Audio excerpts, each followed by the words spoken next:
Rasulullah Shallallahu Alaihi Wasallam bersabda, berilah nama-nama anakmu dengan nama-nama para nabi. Memberi nama sebetulnya bukan hanya sekedar memberi nama, tetapi memberi nama adalah doa dan harapan. Mudah-mudahan anak saya beri nama misalnya Hidayatullah, maka sebetulnya orang tua itu punya harapan dan punya doa. Apa harapannya? Mudah-mudahan anakku dari sejak kecil sampai dewasa nanti selalu mendapatkan bimbingan Allah dan hidayah Allah Subhanahu wa Ta'ala.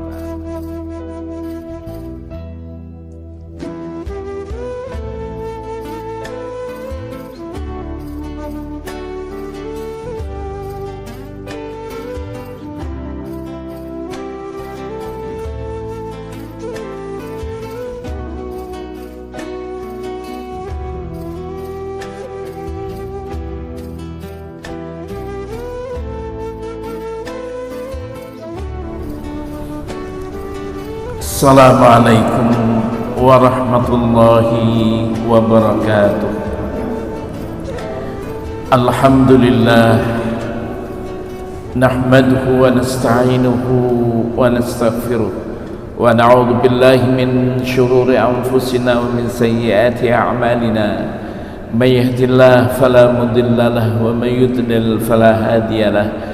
Asyhadu an la ilaha illallah wahdahu la syarika lah wa asyhadu anna Muhammadan abduhu wa rasuluh. Allahumma salli wa sallim ala Muhammad wa ala alihi wa sahbihi ajma'in, amma ba'd. Bapak-bapak, ibu-ibu, sidang jamaah salat subuh kaum muslimin dan para pendengar yang dimuliakan Allah, marilah kita tidak ada henti-hentinya memanjatkan puji syukur kehadirat Allah Subhanahu wa Ta'ala atas limpahan rahmat, karunia dan hidayahnya, sehingga sampai pagi hari ini kita masih diberi kekuatan dan kesehatan oleh Allah sehingga kita dapat melaksanakan ibadah. Kita berharap dan berdoa mudah-mudahan ibadah kita diterima oleh Allah Subhanahu wa Ta'ala dan dicatat merupakan amal yang saleh insyaallah. Kita masih berada di dalam bab yang besar yang sama, adalah akhlak di dalam keluarga. Minggu kemarin kita telah bicara kasih sayang dan tanggung jawab orang tua terhadap anak. Pada pagi hari ini adalah apa amalan ketika suami dan istri dikaruniai anak. Apabila seorang istri dan suami dikaruniai anak, pertama hendaklah mereka bersyukur kepada Allah Subhanahu wa Ta'ala atas rahmat dan karunia-Nya. Hal ini sebagaimana dikatakan oleh Allah Subhanahu wa Ta'ala dalam firman-Nya, fadhkuruni adzkurkum washkuruli wala takfurun. Al-Baqarah ayat 152. Allah berfirman, fadhkuruni, ingatlah kamu semuanya kepadaku, adzkurkum, maka saya akan mengingat kamu, washkuruli, dan bersyukurlah kepadaku, wala takfurun, dan janganlah kamu mengingkari nikmatku.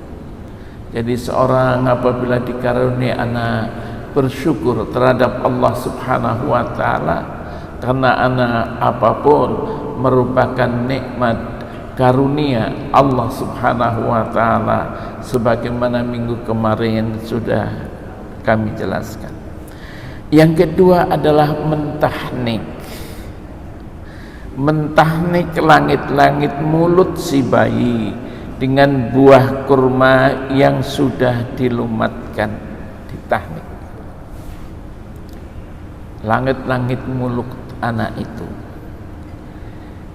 Yang ketiga, kemudian orang tua itu mendoakan didoakan dengan kebaikan dan keberkahan. Jadi ketika seseorang itu mendapat anak, ya kita juga ikut berdoa, barakallahu fi. Mudah-mudahan Allah memberkati Anda, memberkati dia. Kemudian selanjutnya adalah memberikan nama. Pada saat dilahirkan atau hari yang ketujuh, ya, seorang ayah dan seorang ibu atau suami istri memberikan nama anak. Dalam sebuah riwayat dari Abu Musa al-Asy'ari radhiyallahu an, ia berkata, telah dilahirkan bagiku seorang anak laki-laki. Lalu aku membawanya kepada Rasulullah sallallahu alaihi wasallam. Kemudian beliau memberinya nama Ibrahim. Lalu beliau mentahniknya dengan sebuah kurma dan mendoakan keberkahan baginya. Kemudian beliau menyerahkannya kembali kepadaku. Memberi nama ini penting. Nama itu betul-betul diberi nama. Rasulullah sallallahu alaihi wasallam dalam sebuah sabda mengatakan, inna ahabba asma'ikum ilallah Abdullah wa Abdurrahman. Sesungguhnya nama-nama kamu yang paling dicintai oleh Allah adalah Abdullah wa Abdurrahman. Hadis diriwayatkan oleh Imam Muslim. Siapa namanya? Abdullah. Siapa nama anakmu, Pak? Abdurrahman. Atau nama-nama asma Allah di belakangnya nama abd. Abdul Majid, Abdul Ghaffar, Abdul Razzaq, Abdul Rahim, Abdul Mannan, banyak. Nama-nama yang paling dicintai oleh Allah Subhanahu wa taala. Kemudian dalam sebuah riwayat dikatakan, tasammau bi asma'il anbiya. Berilah nama-nama anakmu bi asma'il anbiya, dengan nama-nama para nabi.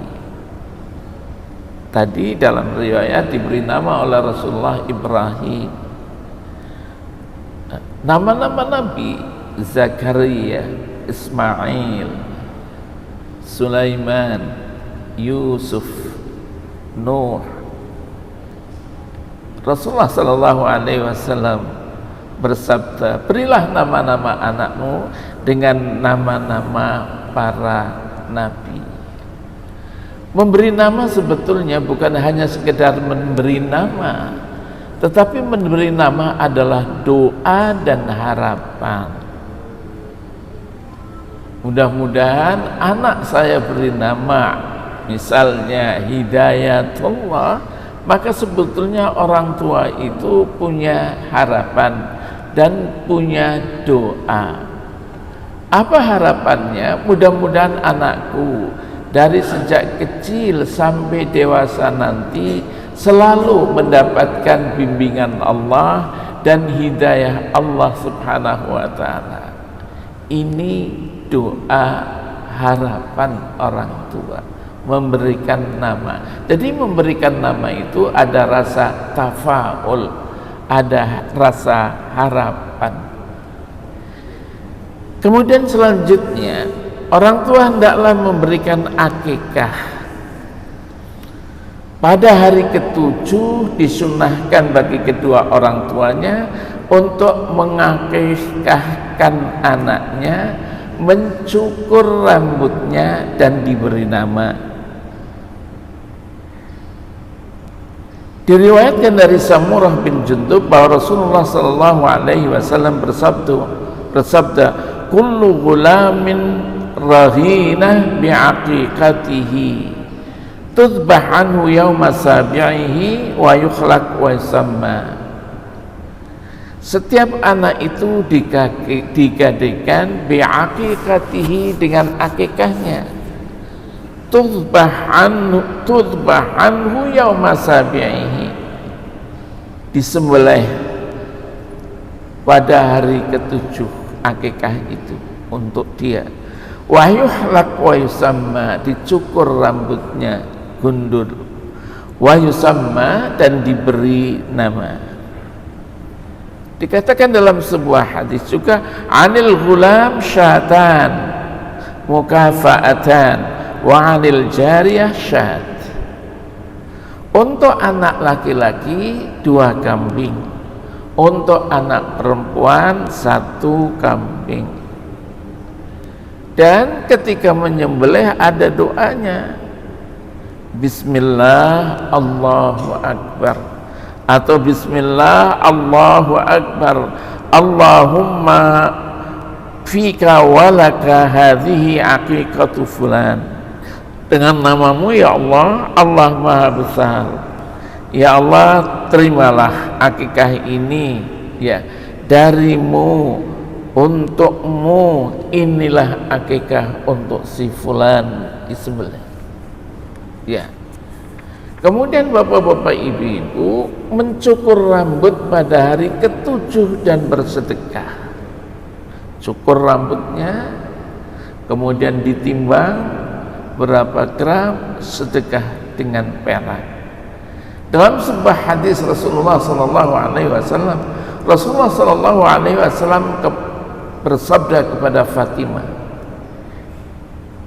ahliki ra'sahu, cukur anakmu itu rambutnya, cukur rambutnya. Wa tasaddaqi, Fatimah, bersedekahlah, biwazni sya'rihi, dengan seberapa berat timbangan rambutnya. Dengan apa? Fiddah, yaitu dengan perak. Alal masaki, kemudian diberikan kepada orang-orang miskin. Rawahu Ahmad, hadis diriwayatkan oleh Imam Ahmad. Kemudian selanjutnya adalah khitan. Khitan adalah memotong atau tempat memotong kulit yang menutupi zakar laki-laki, dan memotong atau tempat memotong kulit yang menyerupai jengger ayam yang berada di atas farji perempuan, yaitu kelentit. Khitan ini disyariatkan berdasarkan hadis Rasulullah sallallahu alaihi wasallam yang diriwayatkan oleh Imam Al-Bukhari. Al-fitrah khamsah.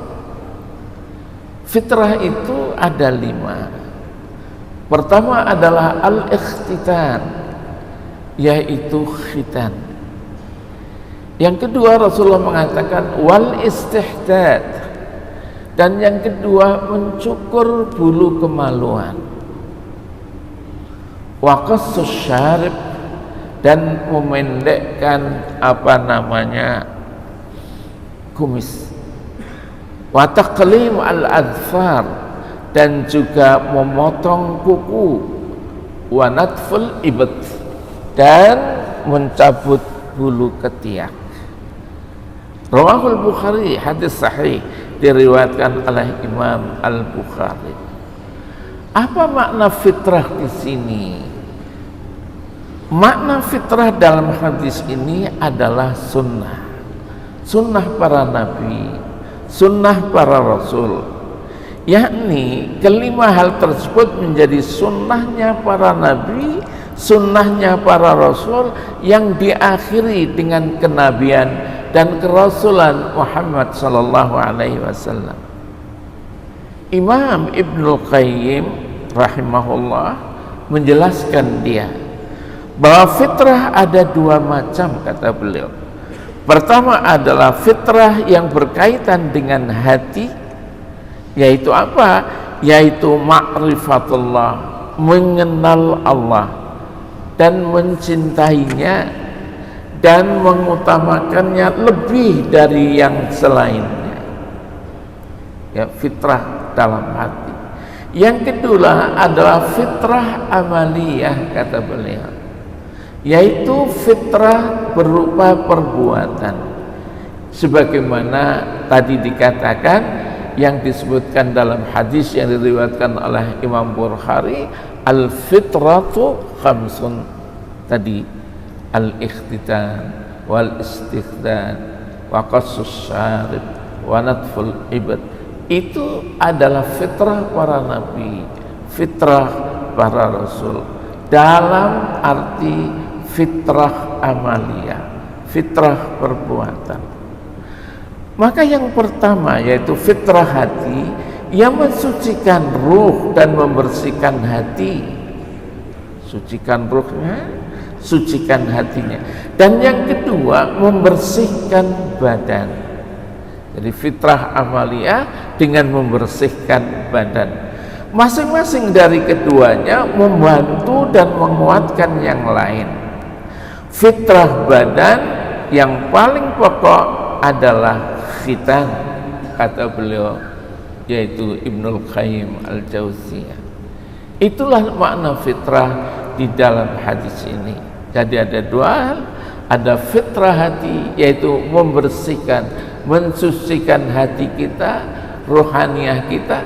Yang kedua tadi dikatakan dengan fitrah amaliyah, yaitu perbuatan, yaitu apa yang dimaksud di dalam hadis al-fitratu khamsun tadi.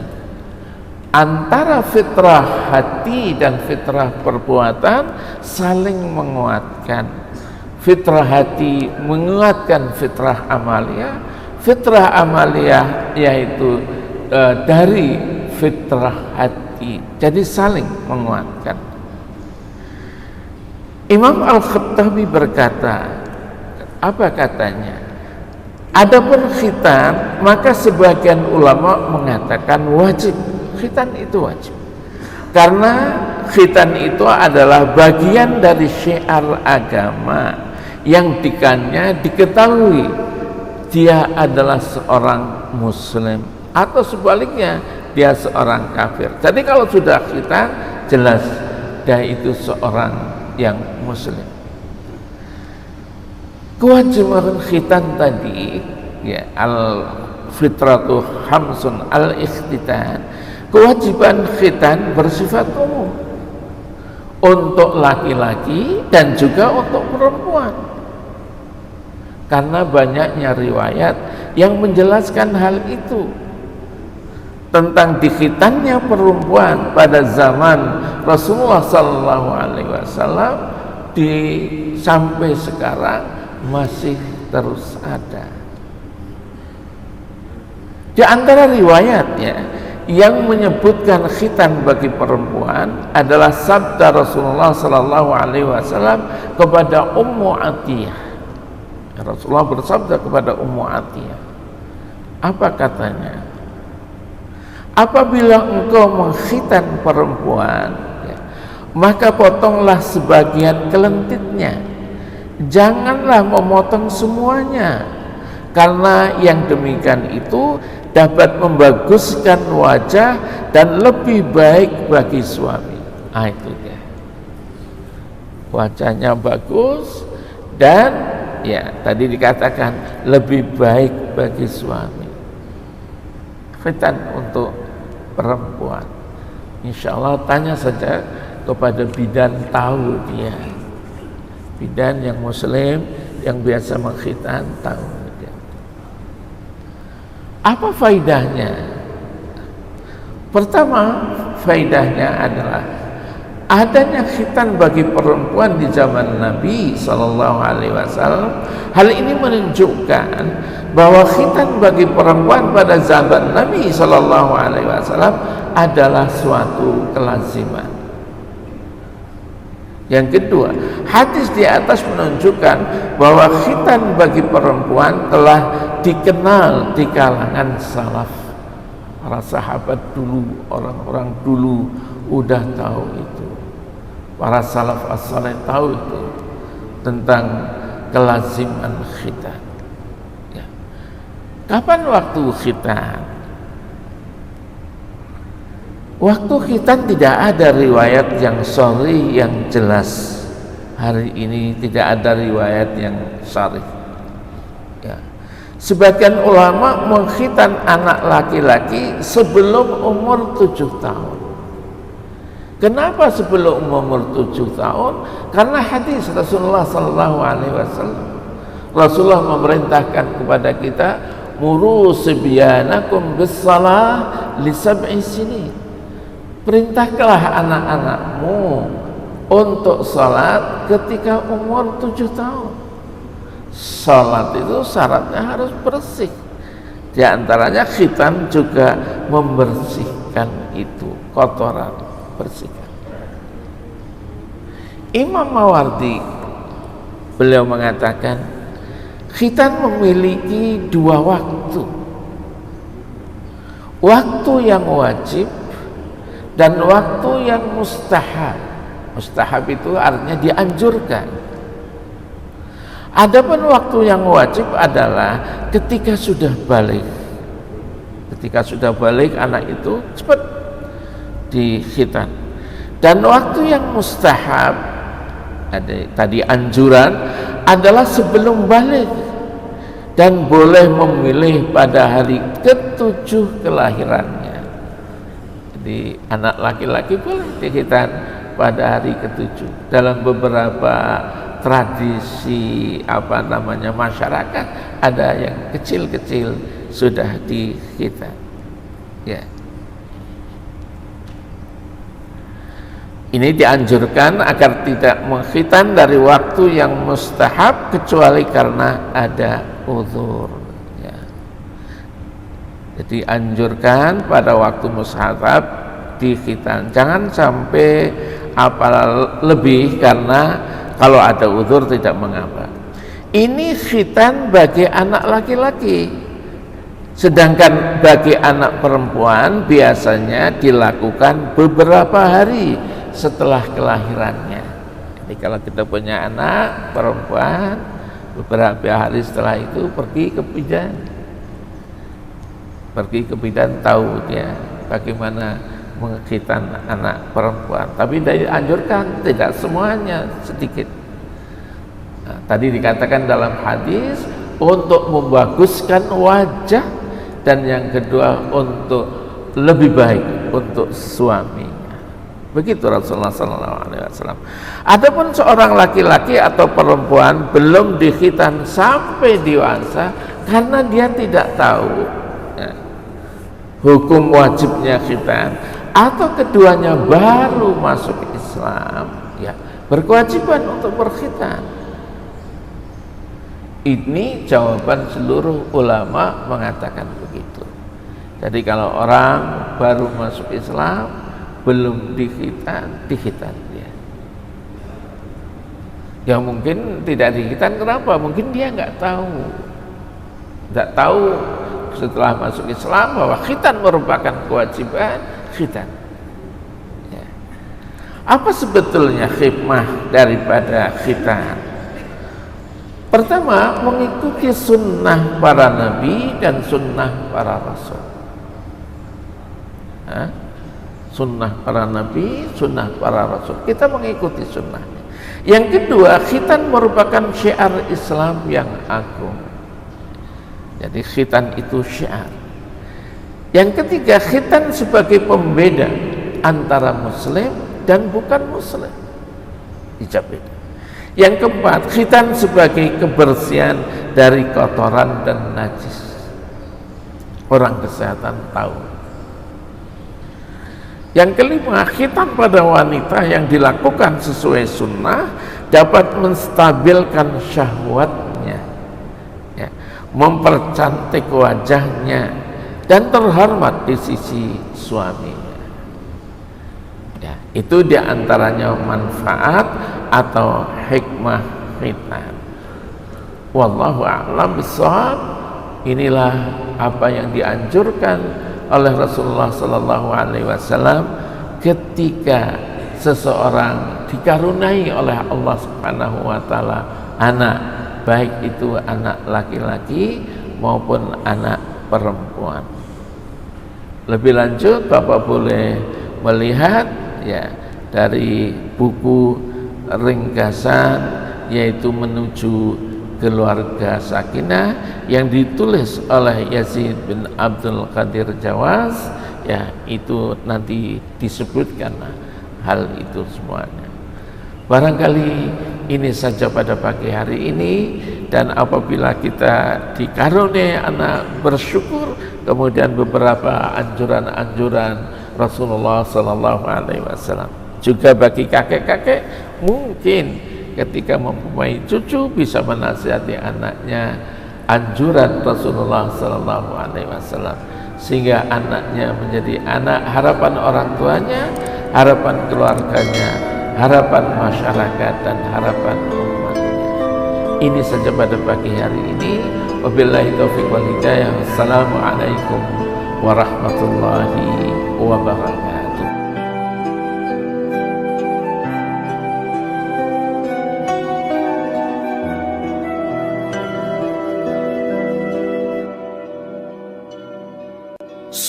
Sallallahu ala Muhammad, sallallahu alaihi wasallam, sallallahu ala Muhammad, sallallahu alaihi wasallam, sallallahu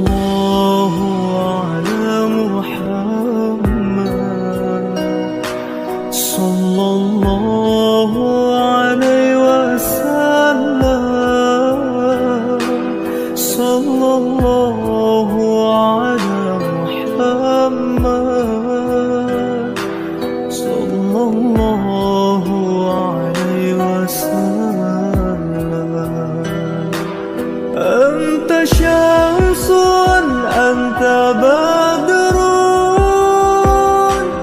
anta nurun fawqa nuri. Anta syamsun, anta badrun, anta nurun fawqa nuri. Anta iksir وقالي، أنت مصباح الصدور.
صلى الله